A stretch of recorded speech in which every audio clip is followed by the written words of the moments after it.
The world knows me as a legend, but the Germans knew me only as a whisper before the darkness took them. I am lying in the scorched dust of Sevastopol, motionless for 18 hours. My joints scream in agony, but I do not blink.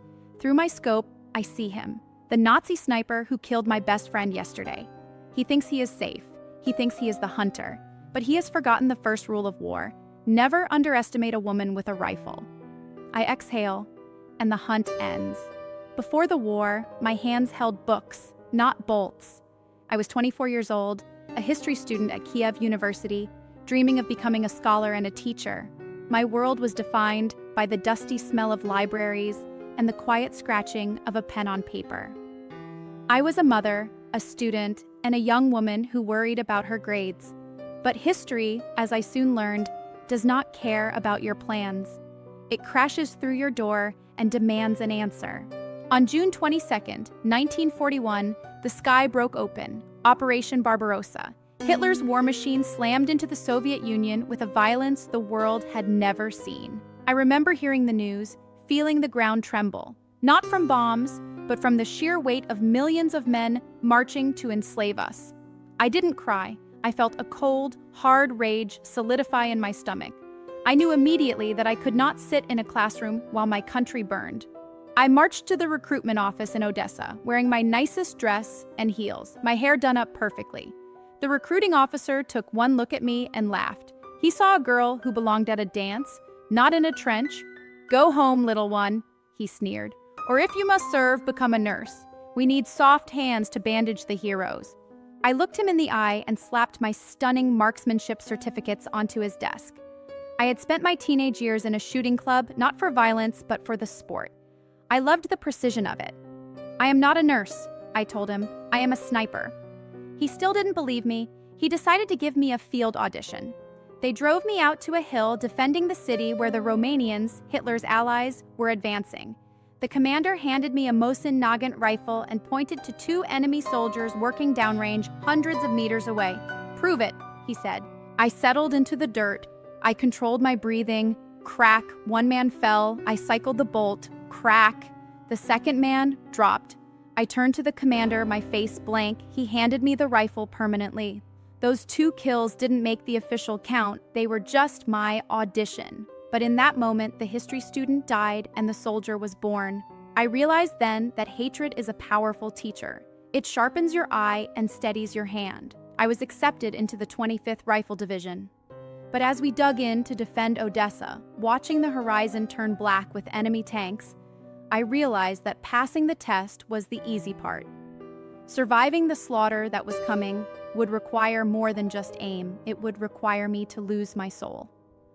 Odessa was where I learned the grim arithmetic of war: kill or be killed.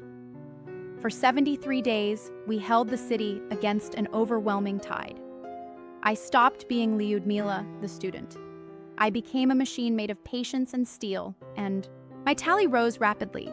10, 20, 100. People ask me how I felt taking those lives. They expect me to say I was haunted, but I wasn't. Every time I looked through my scope, I didn't see a man. I saw the monsters who were burning our villages and hanging our women. I felt the recoil against my shoulder, and I felt satisfaction. It was a harvest of hate, and I was a very efficient reaper.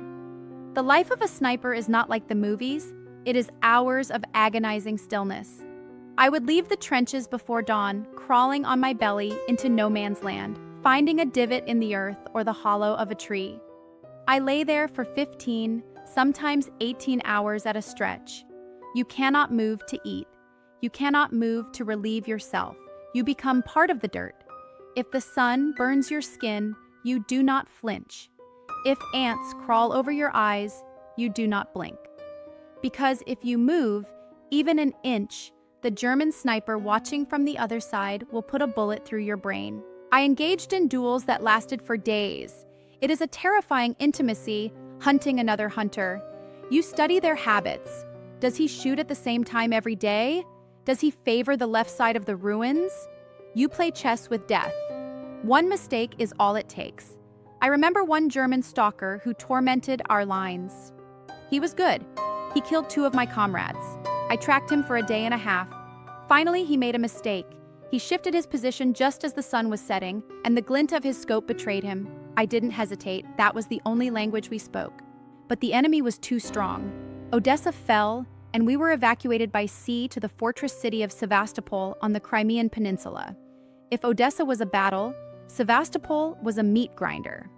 The Germans, led by General von Manstein, trapped us against the Black Sea. They had absolute air superiority. They turned the sky into a ceiling of bombs. We were cut off from the world, digging into the limestone cliffs, fighting for every meter of rock. By then, the Germans knew my name. They knew a woman was picking them off one by one. They tried to bribe me. They set up loudspeakers on their front lines, their voices booming across the cratered earth. "Lyudmila, come over to us. We will give you plenty of chocolate and make you a German officer." I laughed in my foxhole. Chocolate! They were invading my home, slaughtering my people, and they thought I could be bought with candy? Their arrogance only made my aim steadier, but when the bribes didn't work, their tone changed. The voice on the loudspeaker turned demonic. "If we catch you, Lyudmila, we will tear you into 309 pieces and scatter them to the winds." They had done the math. They knew exactly how many of their men I had killed, and I knew then that there would be no surrender. I was not just a soldier anymore. I was a prize they were desperate to claim. The German threats on the loudspeakers didn't frighten me. In war, words are just noise. What broke me wasn't fear. It was love. In the limestone caves beneath Sevastopol, amidst the smell of cordite and unwashed bodies, I found a connection I never expected. His name was Lieutenant Alexei Kitsenko. He was a fellow sniper, my spotter, and the man I came to love. In a world burning down around us, we held on to each other. We hunted together during the day and held each other while the bombs fell at night. He made me remember that I was still a human being, not just a weapon, but the war grows jealous of happiness. In March 1942, during a fierce mortar barrage, a shell landed right between our positions. The explosion threw me back, stunned and deafened. When the smoke cleared, I crawled over to Alexei. He was mortally wounded. He died in my arms there in the dirt, his blood soaking into my uniform. Something inside me snapped. For days, my hands shook so badly I couldn't hold my rifle. The commanders pulled me off the line, fearing I was broken. But grief didn't break me. It calcified into a terrible, cold fury. When I returned to the front, I was no longer just defending my country. I was avenging Alexei with every single breath. My score climbed rapidly. By June, it reached 309 confirmed kills, including 36 enemy snipers whom I had outdueled. The Germans finally caught up to me later that month. A mortar fragment tore into my face and back. I was out of the fight, lying in a makeshift underground hospital while the final German assault smashed against our defenses. The city was doomed. We had no ammunition left, no food, no hope. The Soviet High Command made a cold calculation. I was a hero of the Soviet Union, a living symbol of resistance. I was too valuable to be captured and paraded by the Nazis, especially after their threats to tear me apart. Orders came down from Moscow. I was to be evacuated on one of the last submarines slipping out of the blockade. I remember being carried onto the submarine at night, the sky pulsing red from the fires consuming Sevastopol. As we submerged, leaving the burning city behind, I felt a crushing guilt. I was leaving thousands of my brothers and sisters, my comrades behind, to face death or captivity. I was alive, but part of my soul died on that shoreline. I thought my war was finally over. I had no idea that Stalin was about to send me to a new battlefield, one without mud, but perhaps even more treacherous. I did not return to the trenches. Stalin had a different use for me. I was sent to the United States, the first Soviet citizen to be welcomed at the White House by a president. I arrived in Washington, D.C., not with a rifle, but with a plea. My country was bleeding to death, losing thousands of men every day. We needed the Allies to open a second front in Europe to pull the Nazis off our throats. But the American press did not see a desperate soldier. They saw a circus act. I stood before them in my olive green tunic, the only clothes I owned, and they didn't ask me about the tactics of German snipers or the defense of Sevastopol. One reporter asked if I wore makeup at the front. Another asked if my uniform made me look fat. A third asked if I curled my hair before battle. I was furious. I had seen babies bayoneted. I had held my dying lover in the mud. and these men were asking me about lipstick and silk underwear. There is no rule against wearing makeup in battle, I told them coldly, but who has time to think of her shiny nose when a battle is going on? The only person who truly understood was the First Lady, Eleanor Roosevelt. She saw the pain behind my eyes. She invited me to stay at the White House, and we formed an unlikely friendship, the refined American aristocrat and the rough Soviet sniper. She told me to ignore the idiots and speak from my heart. So, in Chicago, facing a crowd of thousands of skeptical men, I stopped being polite. I stood at the podium, my voice trembling with rage. I looked out at the sea of clean, safe faces and said, "Gentlemen, I am 25 years old and I have killed 309 fascist invaders by now. Don't you think, gentlemen, that you have been hiding behind my back for too long?"